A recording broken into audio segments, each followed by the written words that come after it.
প্যালেস্টাইনে কারা? প্যালেস্টাইনের মুসলমানদেরকে মারি মেরে শেষ করে দিল।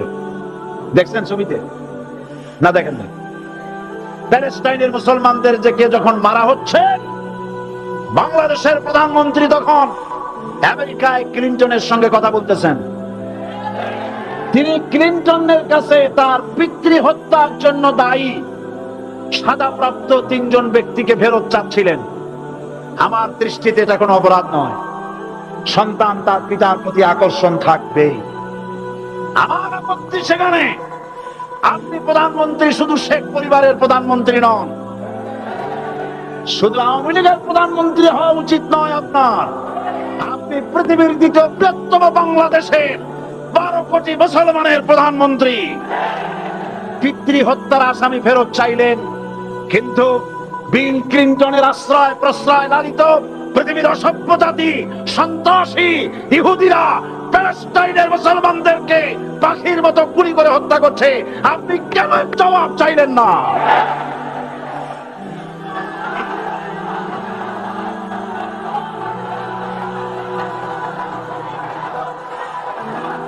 জবাব জবাব আপনি চাইতে পারবেন না, কারণ মুনাফিকদের সাহস হয় না, সাহস হয় মুমিন ব্যক্তি। বিল ক্লিনটনকে বলা দরকার ছিল, এই ইসরায়েলকে তোমরাই বসিয়েছো, মধ্যপ্রাচ্যের বিষ ফোড়ায় পরিণত করেছো তোমরা। তবে হ্যাঁ, যুরিবাত আলাইহিমুয যিল্লাতু ওয়াল মাসকানা ওয়া বাউ বিগাদাবিন মিনাল্লাহ। আল্লাহর গজব আসবে, ইহুদিরা পৃথিবী থেকে নিশ্চিহ্ন হবেই হবে ইনশাআল্লাহ। দেখেছেন তাকায়া প্যালেস্টাইনে ইসরায়েলিরা হেলিকপ্টার গানশিপ কামান বোমা নিক্ষেপ করছে, আর প্যালেস্টাইনের শিশু কিশোর যুবকেরা ইহুদিদের নিক্ষিপ্ত বোমা আর কামানের মোকাবেলা করতেছে পাথর দিয়ে। আমি আমার অন্তরের অন্তঃস্থল থেকে ধন্যবাদ জানাই, মোবারকবাদ জানাই খালিদ বিন ওলীদের উত্তরসূরি, খাব্বাব খুবাইবের উত্তরসূরি প্যালেস্টাইনের ওই সব যুবকদেরকে যারা কাফের বেঈমান ইহুদিদের মোকাবেলা করতেছে ইট আর পাথর দিয়ে। আর আমি আমার অন্তরের অন্তঃস্থলে সমস্ত ঘৃণা দিয়ে আমি ধিক্কার জানাই পৃথিবীর মুসলিম শাসকদেরকে, যারা মুসলমানদের মার দেখে চুপ করে যারা বসে আছে।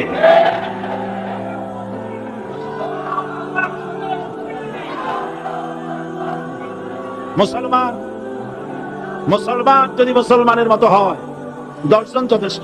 কয়জন যথেষ্ট? কোথায় আছে কথা?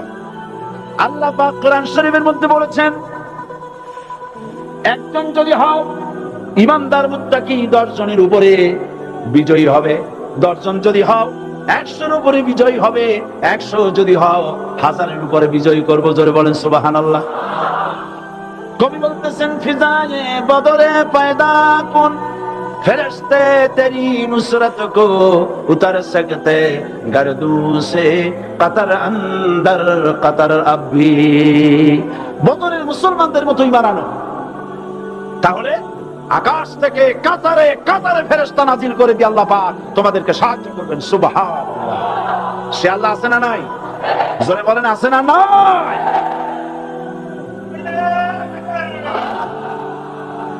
সেই আল্লাহ রাব্বুল আলামিন কোরআনুল কারীমের ভিতরে আয়াতুল কুরসির মধ্যে বলে দিয়েছেন, আল্লাহু লা ইলাহা ইল্লা হুয়াল হাইয়ুল কাইয়্যুম। প্রাণ খুলে সবাই পড়েন, বসা মানুষ দাঁড়ানো মানুষ। আল্লাহু লা ইলাহা ইল্লা হুয়াল হাইয়ুল কাইয়্যুম। আল্লাহ রাব্বুল আলামিন, তিনি ছাড়া কোনো ইলাহ নাই, তিনি সার্বভৌমত্বের মালিক কেউ নাই আল্লাহ ছাড়া। এই কথা মানুষকে ঘোষণা করতে হবে। বাধা, এই কথা বললেই বাধা দেবে কয় শ্রেণীর লোক? 3 শ্রেণী। প্রথম শ্রেণী হচ্ছে কে? রাষ্ট্রশক্তি। আজও তারা বাধা দিচ্ছে। আমরা আইন দিয়ে দেশ চালাও, তারা তাদের মন মর্জি মোতাবেক আইন দিয়ে দেশ চালাবে। আল্লাহ পাক বলছেন, আলা আলাহুল খালকু ওয়াল আমরু। সৃষ্টি যা আইন চলবে তা। কারো বাবার আইন চলতে পারে না, নিজেদের তৈরি করা আইন চলবে না। ইনিল হুকমু ইল্লা লিল্লাহ। একমাত্র একমাত্র আইন চলবে কার?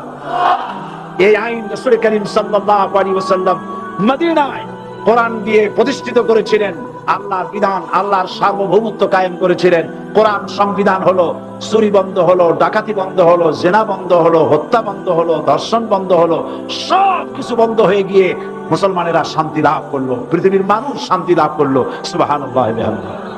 আজ মুসলমানেরা শত্রু চেনে না, বন্ধু চেনে না। বন্ধুকে বানাইছে শত্রু, শত্রুকে বানাইছে বন্ধু। কে বন্ধু কে শত্রু চিনাই দিবেন কে? আল্লাহ। বলেন কে দিবেন?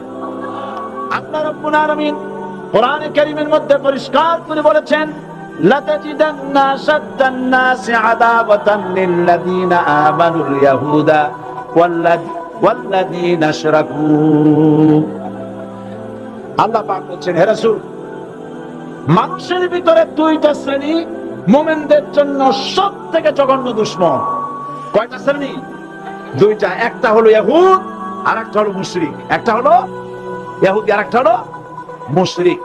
এটা হলো তোমাদের দুশমন।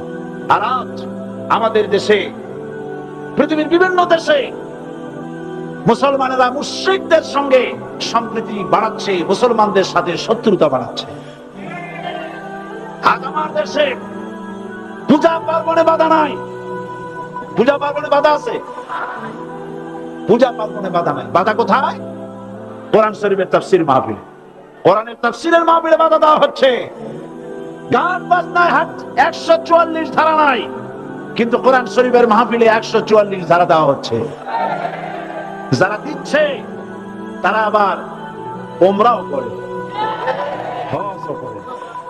ওরা আমাদের বলে আমরা নাকি ধর্মের নামে রাজনীতি করি। বলে না আমরা নাকি ধর্মের নামে রাজনীতি করি? আমি বলি ধর্মের নামে আমরা রাজনীতি করি না, আমরা ধর্মীয় রাজনীতি করি। কথাটা বুঝে আসছে কিনা? ধর্মের নামে রাজনীতি তো সেই ব্যক্তি করে 1996 সনের নির্বাচনের আগে যিনি মাথায় পট্টি বেঁধেছিলেন, যিনি শপথ গ্রহণের সময় হাতে তসবিহ পড়েছিলেন। ধর্মের নামে রাজনীতি তিনি করেছেন। আজ অনেকগুলি ডিগ্রি পেয়েছেন তিনি, অনেকগুলি ডিগ্রি পেয়েছেন। কয়টা? মুখস্থ হয়ে গেছে আপনাদের। শকুনেরা, শকুন যদি গরুর গোশত কিনে খাওয়া লাগতো, 80 টাকা কেজি দরে শকুনে এত গোশত কিনে খাইতে পারতো না। লেখাপড়া করে যদি ডিগ্রি নেওয়া লাগতো, এত ডিগ্রি কপালে জুটতো না। পয়সা দিয়া ম্যানেজ করা ডিগ্রি, কিন্তু 9টা নিলে কি হবে? আসল ডিগ্রিটা এখনো বাকি আছে। আসল ডিগ্রি কোনটা? নির্বাচনের আগে পট্টি বেঁধে তসবিহ নিয়ে গোটা জাতিকে যে সফল ভাবে প্রতারণা করতে আপনি পেরেছিলেন মহা প্রতারক হিসেবে, সেই ডিগ্রি আগামী নির্বাচনের মোক্ষম সময় জনগণ আপনার গলায় পরায় দেবে।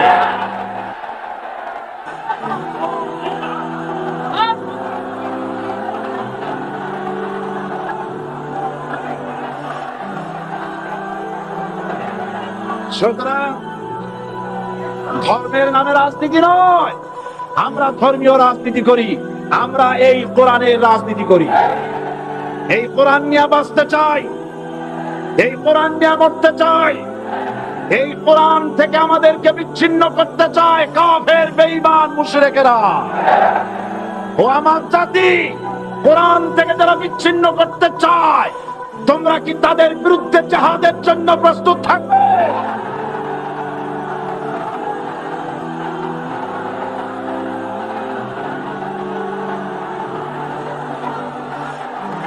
বসেন, বসেন, বসেন, বসেন, বসেন। আমি বুঝতে পেরেছি বিষয়টা কি। আসরের পর থেকে বসা তো সুযোগ পাইয়া খাড়া হইয়া কোমর সোজা করলেন। বসেন, সবাই বসেন। কোমর সোজা হয়ে গেছে, বসেন। এত বড় মাহফিল, জীবনে আর একটা পাবো নিশ্চয়তা আছে কি? জোরে বলেন, আছে? আজ আমাকে কথা বলতেই হবে ইনশাআল্লাহ, কারণ আগামীতে আবার আপনাদের সাথে দেখা হবে কিনা আমি জানি না। কথা বলতেই হবে। বসেন, কেউ দাঁড়িয়ে থাকবেন না। আমি দেখতে পাচ্ছি বাংলাদেশের ভাগ্য আকাশে উত্তর গগনে কালো মেঘ জমা হয়েছে, ঝড়ের পূর্বাভাস লক্ষ্য করছি। যদি মোকাবেলা করতে না পারেন সক্ষম ভাবে, এমন অন্ধকার গাঢ় কালো অমাবস্যার রাত আসতে পারে যার সুবে সাদে খাওয়া অসম্ভব। সুতরাং আপনারা কি কাপুরুষের মতো কাফের মুশরিকদের গোলামি করে মরতে চান? বিড়ালের মতো 500 বছর বেঁচে থাকার কোনো লাভ নাই। সিংহের মতো 1 ঘন্টা বাঁচতে চাই। আমাদেরকে বলা হয় সাম্প্রদায়িক উস্কানিমূলক কথা নাকি আমি বলি। পত্রপত্রিকা দিছে না তারা সাম্প্রদায়িক উস্কানি কথা, সাম্প্রদায়িক উস্কানিমূলক কথা বলি। সেই জন্যই বোধহয় শত শত মুসলিম আমাদের কাছে এসে মুসলমান হয়। মানুষে আর বোকা বানানো যাবে না। যাবে কি? আর বোকা বানানো যাবে? তারপর বলছে কি, এরপরে বলছে আমাকে বলছে রাজাকার।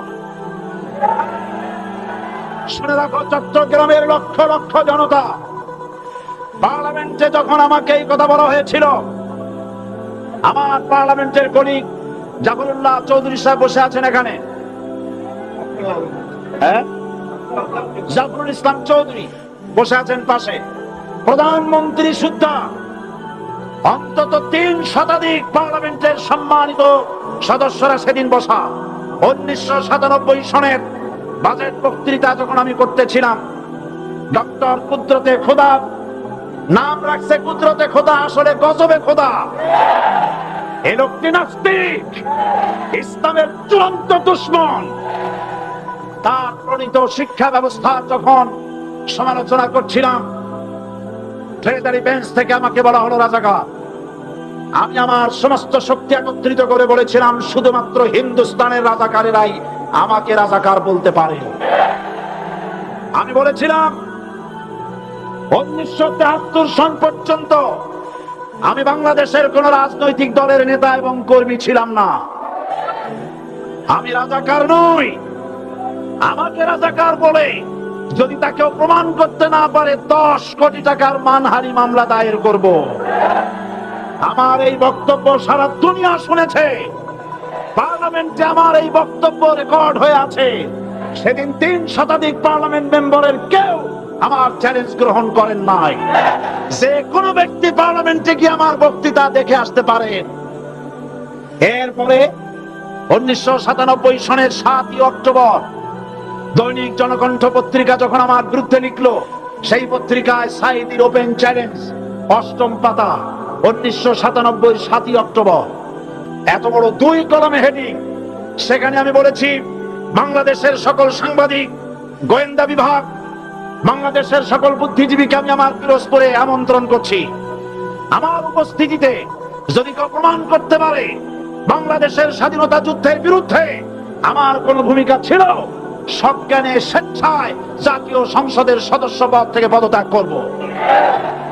3 বছর পার হয়ে গেছে, আজ পর্যন্ত কেউ এই চ্যালেঞ্জের মোকাবেলা করে নাই।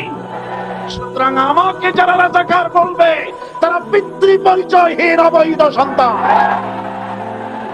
1971 সনের, শোনো মুসলমানেরা, 1971 সনের কোন কাদা সাইদির গায়ে লাগে নাই। আমাকে রাজাকার বলে জনগণ থেকে বিচ্ছিন্ন করবা, জনগণ থেকে আমার বিচ্ছিন্ন করা যাবে না। কারণ এই জনগণ আমার জন্য আসে না, এই জনগণ আসে আল্লাহ কোরআনের জন্য।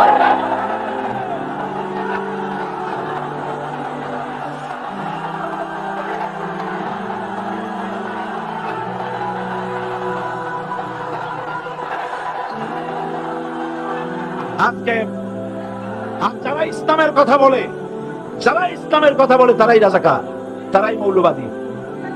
মৌলবাদী বললে আমরা অসন্তুষ্ট হই না, কারণ মৌলবাদী শব্দটা আসছে মূল থেকে। মৌল শব্দ এসেছে মূল থেকে। মূলবাদী তার মানে যারা মূলে আছে। মূল হলো কোরআন, মূল হলো হাদিস, মূল হলেন আল্লাহ, মূল হলেন আল্লাহ রসুল। আমরা আছি মূলে। এখন বলেন তো মূলের শক্তি বেশি না আগার শক্তি বেশি? আমাদের যারা মৌলবাদী বলে ওরা হলো আগাবাদী। মূলে আছে কত কোটি? 12 কোটি। মূলে আছে কত কোটি?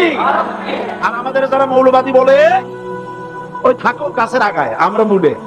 লাভালাভি বেশি করবা না, 12 কোটিতে গাছের গোড়া আসতে নানা দেবে, মামু বাড়ি দিল্লি গিয়ে পড়বা, বাংলার জমিনে জায়গা হবে না। এ কথা বিশ্বাস করো। বাংলাদেশের মুসলমানদের শরীরে এক বিন্দু রক্ত থাকতে শয়তানের তৈরি করা ধর্ম নিরপেক্ষ মতবাদ বাংলার জমিনে কায়েম হতে দেওয়া হবে না, হবে না।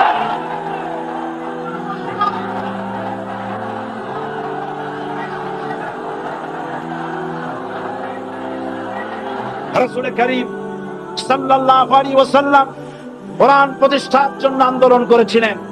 আয়াতুল কুরসি আমাদের সে কথাই শিখিয়েছে। আল্লাহ রাব্বুল আলামিন বলেন, আল্লাহু লা ইলাহা ইল্লা হুয়াল হাইয়ুল কাইয়্যুম। প্রাণ খুলে পড়েন, আল্লাহু লা ইলাহা ইল্লা হুয়াল হাইয়ুল কাইয়্যুম। আল্লাহ হচ্ছেন তিনি, যিনি ছাড়া কোনো ইলাহ নাই, আইনদাতা নাই, বিধানদাতা নাই। আমরা মানুষের তৈরি করা আইন মানি না। 12 কোটি মুসলমানের দেশে আইন তৈরি করবে মানুষ, আমরা মানব না। পার্লামেন্টে তৈরি হতে হবে কোরআন দিয়ে, পার্লামেন্টে আইন তৈরি হতে হবে কোরআন দিয়ে।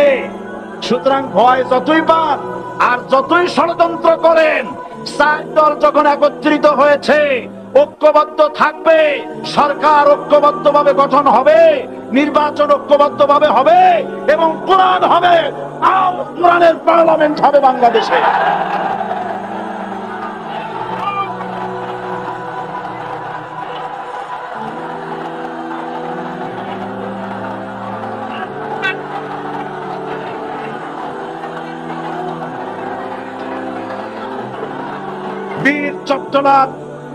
বীর চট্টলার মুসলমানেরা, বীর চট্টলার মুসলমানেরা স্বাধীনতার ঘোষণা এই চট্টগ্রাম থেকে স্বাধীনতার মহান ঘোষক প্রেসিডেন্ট জিয়াউর রহমান সাহেব দিয়েছিলেন। এই চট্টগ্রাম থেকেই ইসলামী রাষ্ট্রের ঘোষণা হবে।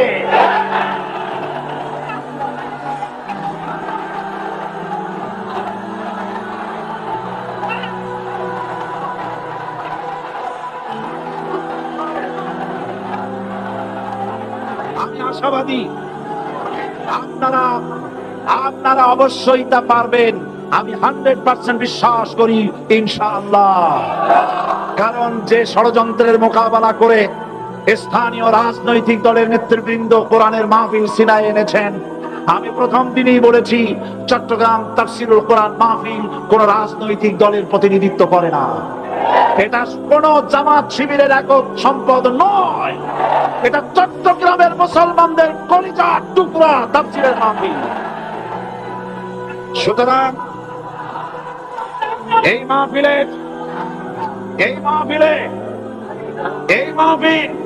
চট্টগ্রামে থাকবে ইনশাআল্লাহ কিয়ামত পর্যন্ত।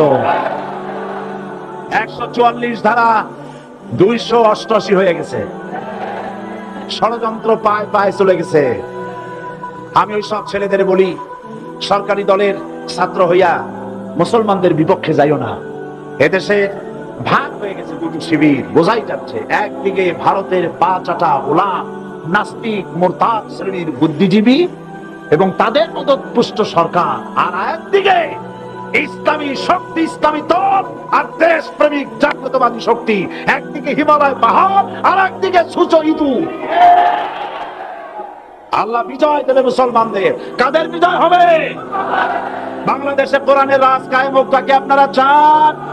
কারা কারা চান তো হাত উঁচু করে দেখান। দাঁড়াবেন না, দাঁড়াবেন না।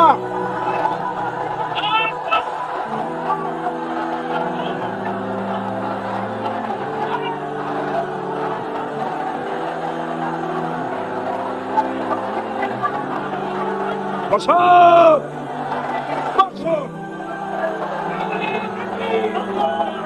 আবার বসেন, বসুন। জোরে সরে জিকির করেন লা ইলাহা, আরো জোরে লা ইলাহা, লা ইলাহা।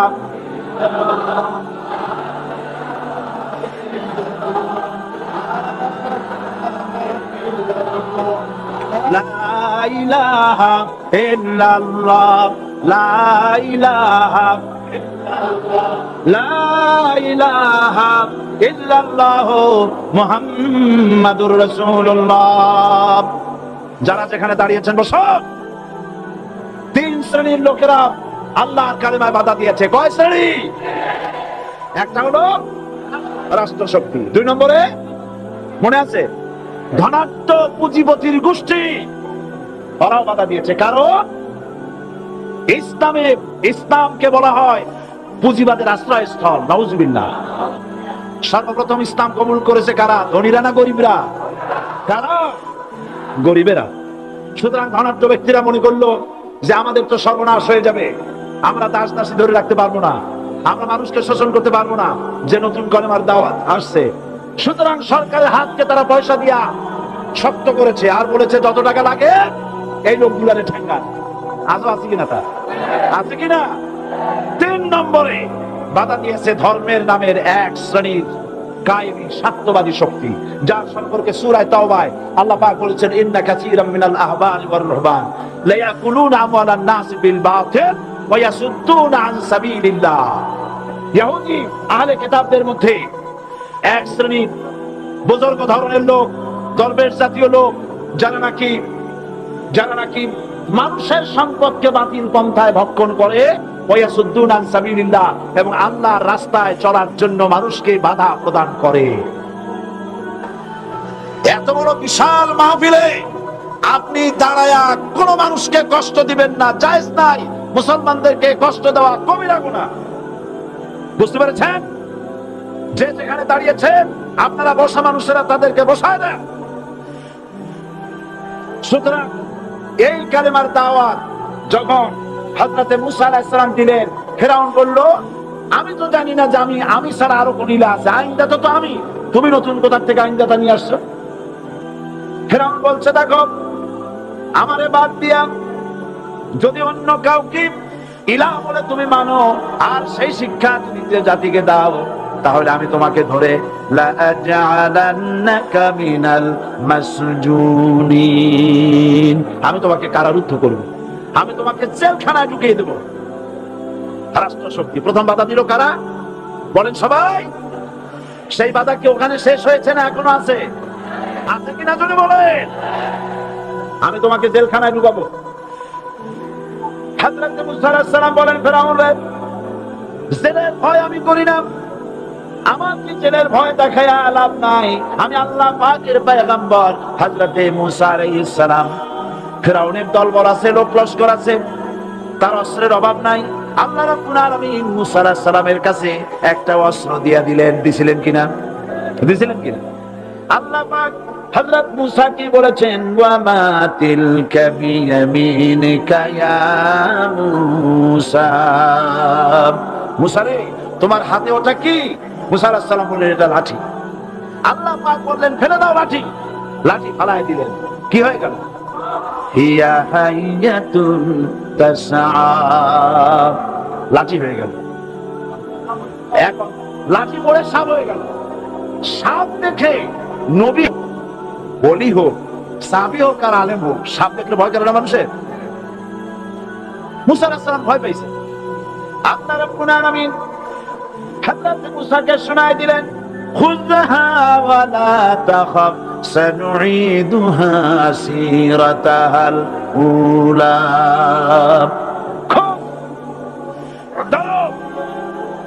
লা তাখাফ, ভয় পেও না। আল্লাহ বলছে ধরো, ভয় পেও না।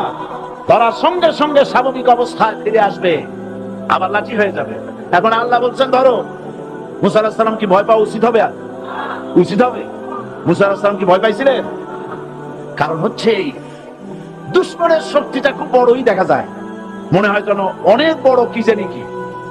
আল্লাহ পাক বলছেন ইন্না কাইদাশ শায়তানি কানা দাঈফা, শয়তানের চক্রান্ত যতই তুমি মনে করো অনেক ষড়যন্ত্রের জাল বিস্তার হয়ে আছে, আল্লাহ কয় কিছুই না, দাঈফা অত্যন্ত দুর্বল। আল্লাহ পাক বললেন ধরো। মুসা আলাইহিস সালাম সাপ ধরলেন, সঙ্গে সঙ্গে লাঠি হয়ে গেল। ফিরআউন বরদাস্ত করলো না। রাষ্ট্রশক্তির পক্ষ থেকে আক্রমণ শুরু হলো। অপরাধ কি? মুসা আলাইহিস সালামের অপরাধ কি অপরাধ? মাশাআল্লাহ, বুঝতে পেরেছেন। অপরাধ হচ্ছে তিনি বলেছেন লা ইলাহা, জোরে বলেন লা ইলাহা ইল্লাল্লাহ। এই কালেমাকে আজ আমরা ভিক্ষার বুলি বানাইছি। এটা হলো সার্বভৌমত্বের বুলি, এটা হচ্ছে আল্লাহ পাকের সার্বভৌমত্বের কথা। আজ আমরা মানুষের কাছে আমরা শুনি, মানুষেরা ভিক্ষা চায়, লা ইলাহা ইল্লাল্লাহ, এক মুঠ চাউল দেন, লা ইলাহা ইল্লাল্লাহ 10 খান পাই দেন। এই হচ্ছে কালেমা জিকির। আবার কেউ তো জিকির করতেছে লা ইলাহা আস্তে, ইল্লাল্লাহ জোরে, এমন জোরে কলব সাফ করে, কলব তাতে থাকলেও পারে গেলেও পারে। এই কালেমার সাফ এর আঘাত পয়গম্বররা মেরেছেন। হযরত মুসা আলাইহিস সালাম যখন বলেছেন লা ইলাহা ইল্লাল্লাহ, এই ধাক্কা ফেরাউন বরদাস্ত করতে পারে নাই। দরিয়ায় নীলের ভিতরে আল্লাহ পাক ডুবাই শেষ করে দিয়েছেন, দেন নাই? হযরত মুসা আলাইহিস সালাম তার উম্মতেরা দরিয়ার পাশে বসে দ্বীনি কথাবার্তা বলতেছেন। এমন সময় ফেরাউন, তার শত্রু হচ্ছে মুসা আলাইহিস সালাম। শত্রু কেন? মুসা কি ফেরাউনের পাকা ধানে মই দিয়েছে নাকি? বলেন আপনারা, তার হালের গরু পিটায় মারছে নাকি? অপরাধ হলো তিনি আল্লাহর জমিনে আল্লাহর আইন প্রতিষ্ঠার কথা বলেছেন। এই শুধুমাত্র এই অপরাধে ফেরাউন তার দলবল নিয়ে 3 দিক থেকে আক্রমণ করেছে। মুসা আলাইহিস সালামের উম্মতেরা ভয় পেয়ে গেছেন। তারা বলছেন ইন্না লামুদরাকুন, আমরা পাকড়াও হয়ে গেছি। 3 দিকে সারাশি আক্রমণ, 3 দিকে শত্রু, একদিকে দরিয়া, বরাবর রাস্তা আছে। হযরত মুসা আলাইহিস সালাম ভয় পেয়ে গেলেন, সারেন্ডার করলেন না। হযরত মুসা আলাইহিস সালাম বললেন কাল্লা, কখনো নয়, ভয় পাওয়ার কোনো কারণ নাই। রব্বি সায়াহদিন, অবশ্যই আমার রব আমার জন্য রাস্তা করে দিবেন। ভয় পাইও না, আমার রব রাস্তা করে দিবেন। আল্লাহ রাব্বুল আলামিন হযরত মুসা আলাইহিস সালামকে অর্ডার করলেন, হাতের লাঠি দিয়া দরিয়ার উপর আঘাত করো। হযরত মুসা আলাইহিস সালাম দরিয়ার উপর আঘাত করলেন। রাস্তা ছিল দরকার একটার, এক বাড়িতে আল্লাহর হুকুমে লাঠি দিয়ে একটি আঘাত করার সঙ্গে সঙ্গে হযরত মুসা তার সঙ্গীর সাথে দরিয়া পার হওয়ার জন্য দরিয়ার মধ্যে দিয়ে আল্লাহ 12টা রাস্তা পয়দা করে দিলেন। সে আল্লাহ আছে না নাই? এত আসতে বলেন কেন? ভয় পাওয়ার কারণ আছে? রাষ্ট্র শক্তি বাধা দিয়েছে সমস্ত নবীদেরকে। কেন? নবীদের চরিত্র খারাপ? জোরে বলেন, নবীদের চরিত্র খারাপ? নবীদের চাইতে মাসুম বেগুনাহ উন্নত চরিত্রের মানুষ আল্লাহ ঘাসের নিচে জমিনের উপরে আর হয় না। তোমরা যে সামনে তাদের পিছনে দৌড়াও, অমুকের সৈনিক, নেতা নেতা করে মরো, এইসব নেতা যাদের পিছনে দৌড়াও, এই নেতাগুলি, আমি জিজ্ঞেস করি আপনাদেরকে, এই নেতাগুলি জীবনে একবারও জেনা করে নাই? এ ব্যাপারে অনুসারীরা আপনারা কি নিশ্চিত? মিথ্যা কথা জীবনেও কয় নাই, প্রতারণা করে নাই, ঠাট্টা করে নাই, বিদ্রুপ করে নাই, মদ খায় নাই, মানুষ হত্যা করে নাই। কিসের নেতা? নেতা হচ্ছেন সেই ব্যক্তি যিনি বলেছেন, ও আমার স্ত্রীরা, ও আমার সাহাবীরা, রাতের আধারে আমার মধ্যে যা আচরণ দেখতে পাও, দিনের আলোতে আমার মধ্যে যা দেখতে পাও, সবগুলি খুলে খুলে মানুষের কাছে বলে দাও। তার নাম বিশ্বনবী মুহাম্মদ রাসূলুল্লাহ সাল্লাল্লাহু আলাইহি ওয়াসাল্লাম।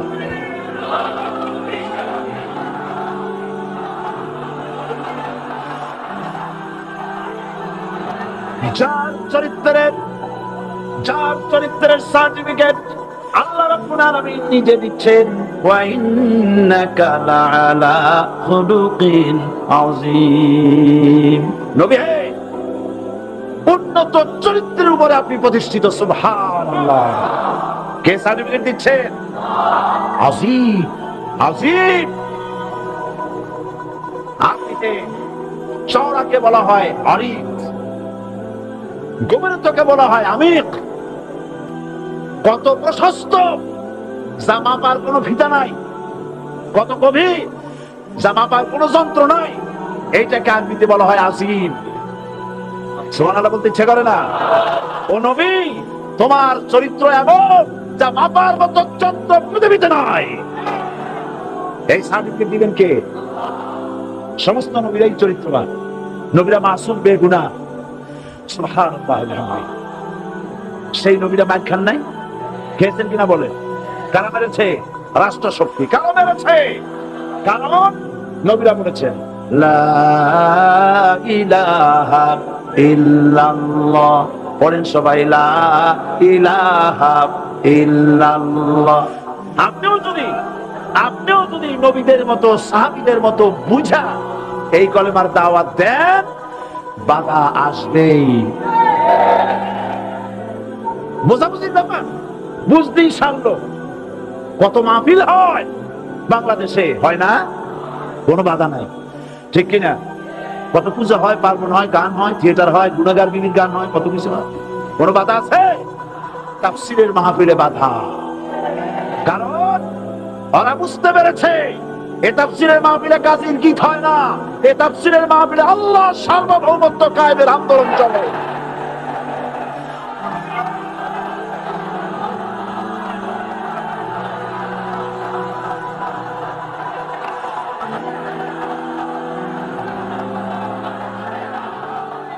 এবার দেখুন, এবার কলেমা বোঝেন, কালেমা বুঝুন। বঙ্গভবনের সামনে দাঁড়াইয়া, গণভবনের সামনে দাঁড়িয়ে আপনি যদি কালেমার জিকির করতে থাকেন লা ইলাহা ইল্লাল্লাহ, লা ইলাহা ইল্লাল্লাহ, লা ইলাহা ইল্লাল্লাহ, লা ইলাহা ইল্লাল্লাহ, 2-1 ঘন্টা, 2-4 ঘন্টা, দেখবেন অফিসাররা এসে বলবে না জানি কোন খাজা বাবা আসছে, আসেন আসেন, নিয়ে খাইতে দেবে, হাদিয়া দেবে। যেহেতু যিনি পড়তেছেন উনি বোঝেন না কি বলতেছেন, আর যারা দাওয়াত নিয়ে গেল ওরা টের পাই নাই যে কি শুনে দাওয়াত দিতেছে। কিন্তু আপনি যদি বঙ্গভবন, গণভবন, সেক্রেটারিয়েট আর পার্লামেন্ট এর ভিতরে যদি বলেন কোন মানুষের তৈরি করা আইন মানি না, কোন সরকারের সার্বভৌমত্ব স্বীকার করি না, কারো বিধান মানি না, কারো তৈরি করা আইনের সামনে মাথা নত করি না, আল্লাহ ছাড়া কারো বিধান মানি না, হাদিয়া আসবে, খাইতে দেবে, পকেটে টাকা দেবে, খাওয়াবে এক জায়গায় নিয়ে। কোন জায়গায়? বুঝাচ্ছি দাওয়াত দিয়েছেন আয়াত কুরসি ফরজ নামাজ পড়িয়া দেখছি অনেকে জামার বুতাম খুলে তারপর চলে একটা ফু দেন। অসুবিধা নাই, ফু আপনি দেন, কিন্তু কি মনে ফু দিচ্ছেন আপনি কি বুঝছেন কিছু? সুবহানাল্লাহ। বুঝবি কি চেহারা হয়? এতগুলো মানুষ লাগে নাকি বিপ্লব করতে, কালেমার রাজ কায়েম করতে? 313 জন মুসলমান যথেষ্ট পৃথিবীতে।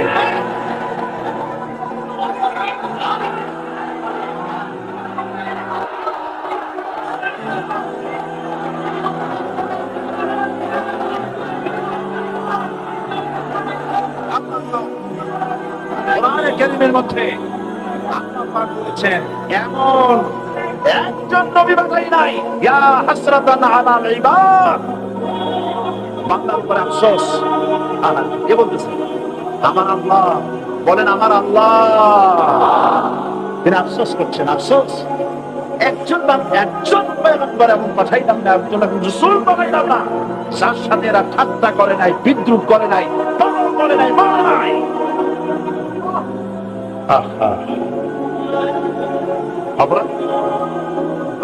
আল্লাহ সার্বভৌমত্ব প্রতিষ্ঠার উপর হযরত ইব্রাহিম আলাইহিস সালাম তিনি যখন এই কালেমার দাওয়াত দিয়েছেন নমরুদের বিরুদ্ধে, নমরুদ বলেছে মান আশাদ্দু মিন্না কুওয়া, আমার চাইতে শক্তিশালী আর কে আছে?